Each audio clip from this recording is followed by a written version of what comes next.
Welcome to the place where brains collide with science, wit, and a nerdy vibe. I'm Dr. Angel. Let's dive in where psychology meets a clever spin. Stay curious, be kind, and keep your mind nerdy.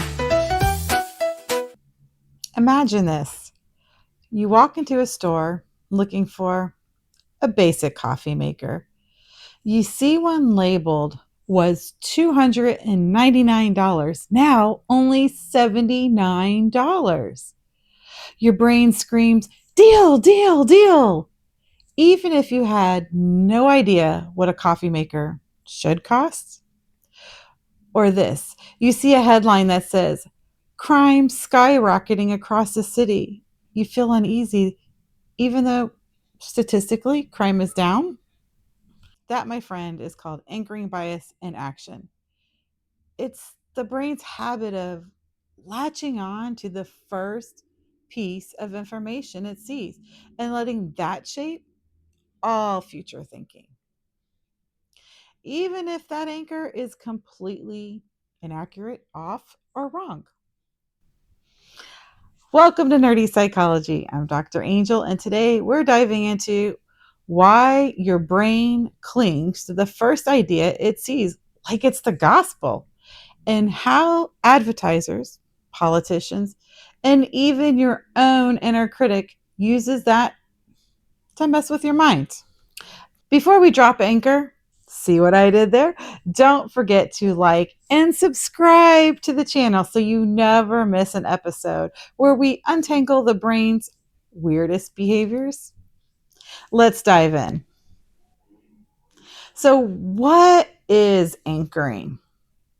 Well, it's a bias. It's a cognitive shortcut where we rely too heavily on the first piece of information we're given, even if it's arbitrary or irrelevant or flat out just wrong. All right, let me tell you a story. I had a client of mine. We'll call him Chris. He was shopping for a new laptop and he had no idea what laptops cost these days. So when he saw one marked was $14.99, now $8.99, his brain locked onto that first price. It didn't matter that $8.99 might still have been overpriced for what he needed. That $14.99 was now the standard in his mind. Every other laptop he looked at felt like it was a complete downgrade for him, even if it had better specs for less money. That's anchoring bias. It's not logic. It is literally the brain trying to create a frame of reference where no frame of reference really existed before. That is why we hear people talk about the power of first impressions when we meet people. This falls into that anchoring bias. This concept was first formally studied by Amos Tversky and Daniel Kahneman. In their classic experiment, participants, they would spin a rigged roulette type wheel that landed on either 10 or 65. And then they were asked what percentage of African countries are members of the United Nations. Now, even though the wheel had nothing to do with the question, people who spun the number 10 gave a much lower guess than those who spun the number 65. The point, once an anchor is in place, even if it's a random one and it's not connected, it skews your judgment. Your brain doesn't correct for irrelevance, it builds on it. Anchors are like psychological potholes. Once you step in one, it's really hard not to twist the rest of your thinking around it. Why? Because our brains are lazy in a loving way. They want to make quick decisions. So the first number, the first word, the first idea that we see becomes the anchor, and everything else gets compared to that. All right, so let's talk retail therapy because, well, marketing loves anchoring bias. Price anchoring. Who doesn't love good deals? I mean, Amazon Prime Day and deal days, like this is literally like holiday for some people. On days like Amazon Prime Days, the platform showcases big banners that say list price $249, today only $119.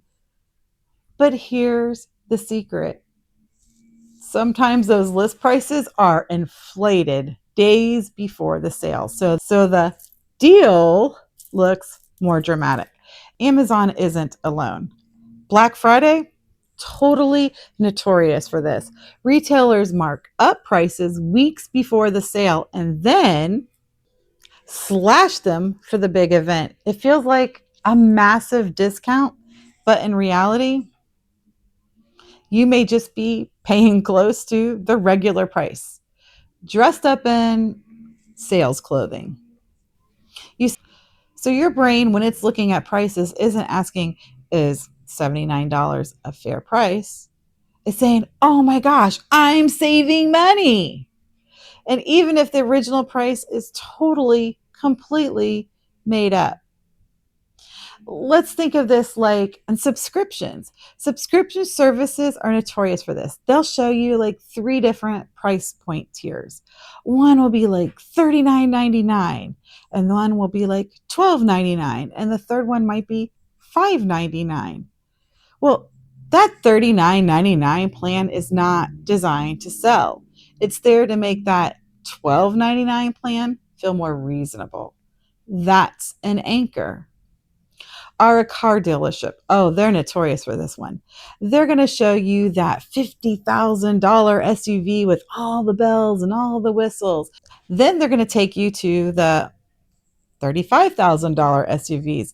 Suddenly, well, 35,000 feels modest even if it's over your budget. This is pure psychology bait. The anchor is not there to inform you, it's there to influence you. News outlets, especially 24/7 cable news and social media news aggregators, they're masters of emotional anchoring. They're the ones that show up in the headlines, especially around things like about health or safety. Like, take a headline like this: autism diagnoses are up 300% in the last decade. Sounds terrifying, right? It paints this picture of an epidemic.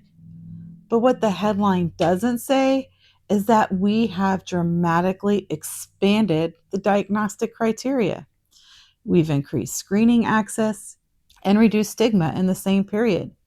So, autism rising, or are we just doing a better job identifying it? See, that anchor 300% increase sticks in our minds.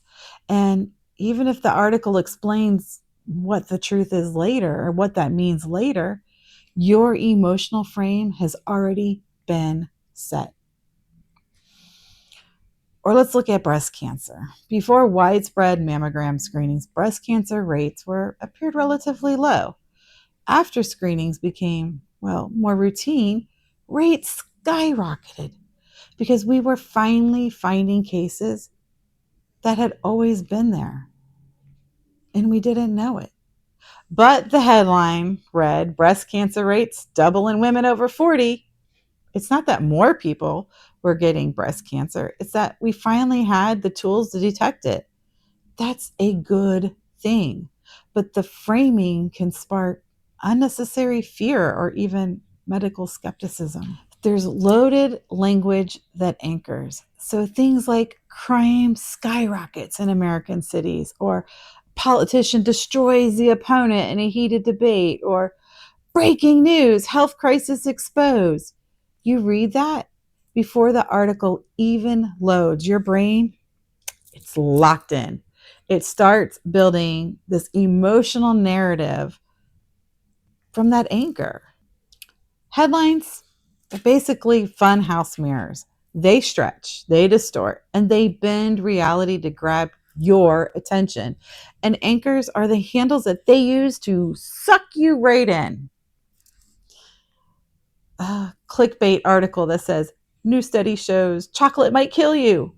But buried in the fine print says the words, in excessive amounts, under lab conditions in mice. But your brain, it anchored in on chocolate equals danger. Or you read a local news post that says, carjacking up 200%. But what it doesn't say is that it went from 2 incidents of carjacking to 6 incidents.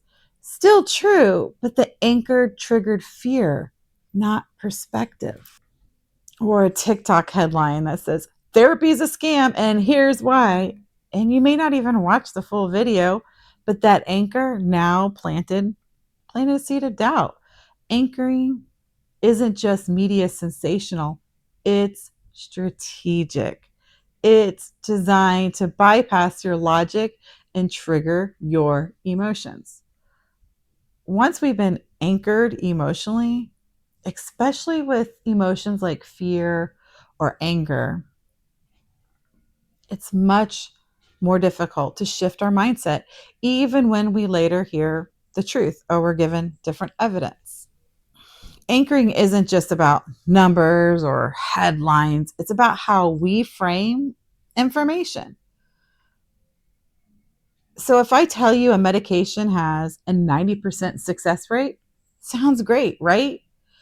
But if I told you that same drug has a 10% failure rate, now suddenly it might be too risky, even though the data is exactly the same. This is framing bias, and it pairs with anchoring to shape our emotional reaction and memory. You read an article that says 70% of relationships fail after long distance. That becomes your anchor. And even if in the next paragraph it says 30% of long distance couples actually thrive with great communication, you are already anchored to fear. So, how do we disarm ourselves? Well, anchors are sneaky, but they're not invincible. So, here are 3 ways to kind of break free. 1, ask, where did the number come from? When you hear a number, think about that number. Where is it coming from? Is it verifiable? Is it decorative drama? What does that number really mean? Who's given me this number? Where did they get this number? Where did that come from?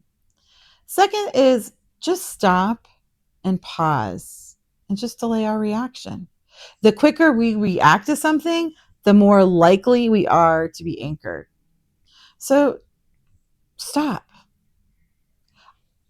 Give yourself the space to look for evidence, do a price search for the item you're shopping for at a different retailer, or look up reliable places to find evidence for that information.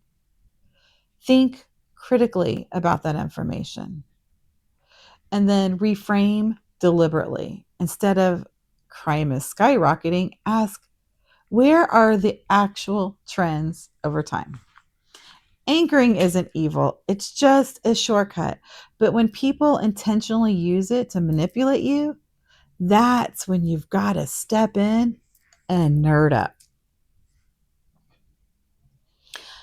Let me ask you this. Have you ever caught yourself making a decision based on a fake sale or dramatic headline?